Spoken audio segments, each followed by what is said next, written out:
जय भीम दोस्तों। आज हम जानेंगे कि भारतीय संविधान की प्रस्तावना क्या है।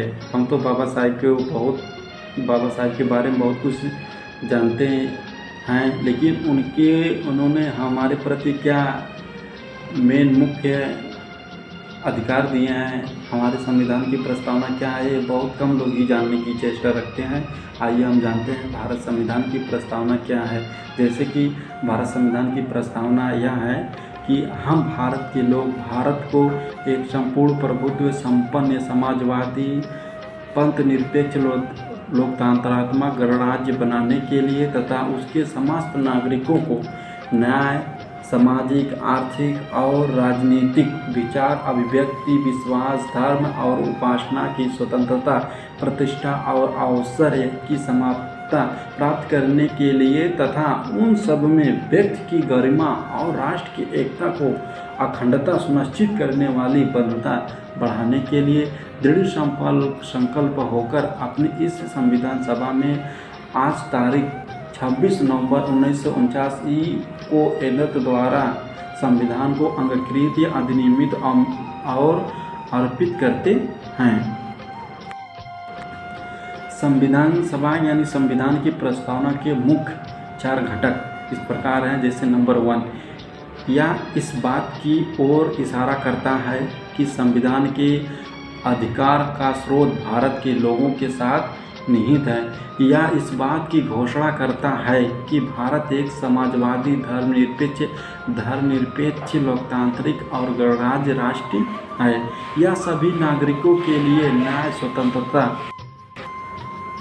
समानता को सुरक्षित करता है तथा राष्ट्र की एकता और अखंडता को बनाए रखने के लिए भाईचारे को बढ़ावा देता है। इसमें उस तारीख 26 नवंबर 1949 का उल्लेख है जिस दिन संविधान को अपनाया गया था। अब हम जानेंगे कि संविधान के प्रस्तावना की मूल शब्द जो हैं उनकी व्याख्या क्या है। मूल व्याख्या क्या है? जैसे सुप्रदता लिखा है। प्रस्तावना यह दावा करती है कि भारत एक संप्रभुत्व देश है। संप्रभुत्व शब्द का अर्थ है कि भारत किसी भी विदेशी और आंतरिक शक्ति के नियंत्रण से पूर्णतः मुक्त संप्रभुत्व संपन्न राष्ट्र है। भारत की विविधता को संविधान द्वारा तय की गई कुछ सीमाओं के विशेष में देश में कानून बनाने का अधिकार है। दूसरा है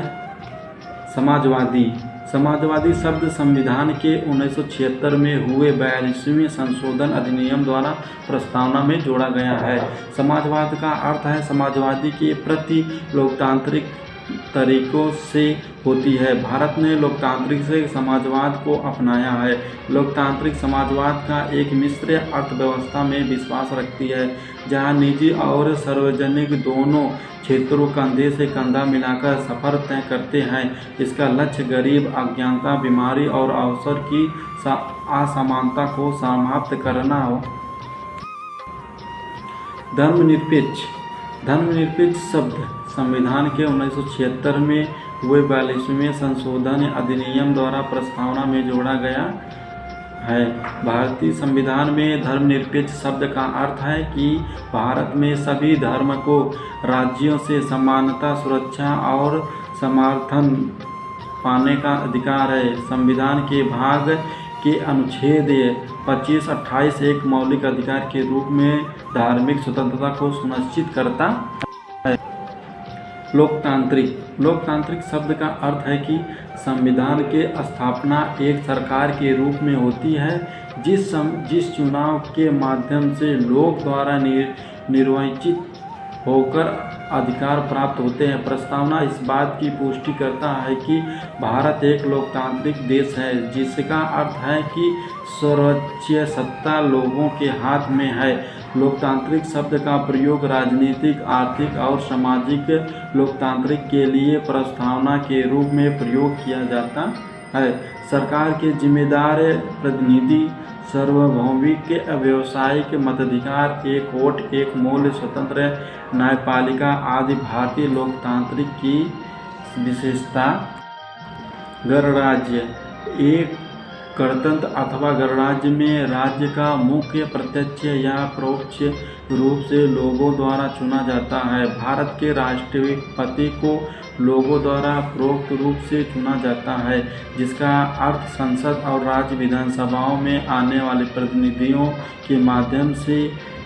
इसके अलावा एक गणतंत्र में राजनीतिक सुप्रभुता एक राजा की बजाय लोगों के हाथों में निहित होता है।